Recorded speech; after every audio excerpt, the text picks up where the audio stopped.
దీంట్లో నా ప్రయత్నము ఏదో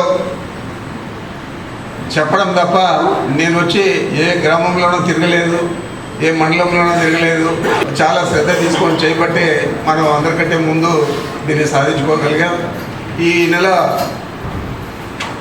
ఇవన్నీ కూడా పూర్తి చేశాం కాబట్టి ఇందాక భాస్కర్ రెడ్డి చెప్పినట్లు ఈ ఫోన్ నెంబర్లన్నీ కూడా మనం డిజిటలైజ్ చేసి సెంట్రల్ ఆఫీస్కి పంపిస్తాం. ఎప్పుడైనా ఆయన మాట్లాడాలనుకుంటే కాన్ఫరెన్స్ కాల్లో ఈ ఫోన్ నెంబర్లకు అంతా కూడా ఫోన్ చేసి జగన్మోహన్ రెడ్డి గారి నేరుగా మనందరితో కూడా మాట్లాడే పరిస్థితి ఉంటుందని కూడా మీకు మనం చేస్తూ ఉన్నాను. తగ్గి దగ్గరే పరిస్థితి ఉంటుంది కాబట్టి ఆయన కూడా దీన్ని సంతోషంగా స్వీకరిస్తూ ఉన్నారు.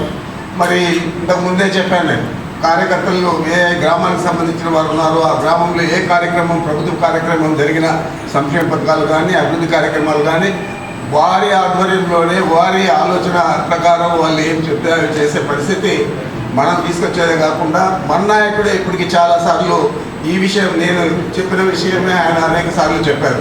కార్యకర్తలకు ముఖ్యంగా ఇంపార్టెన్స్ ఇస్తాం, వాళ్ళు చెప్పినవే చేస్తామని చెప్పి.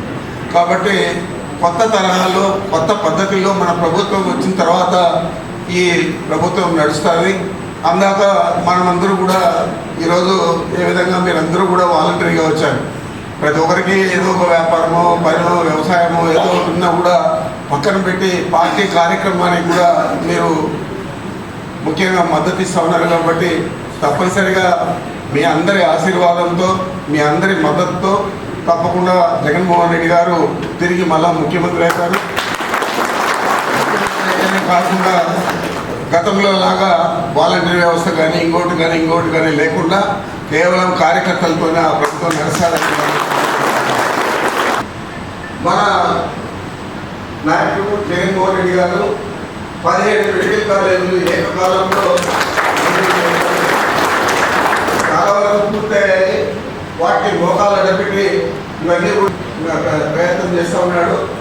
ఈ ప్రయత్నాన్ని రాష్ట్రంలో అందరూ కూడా వ్యతిరేకిస్తూ ఉన్నారు.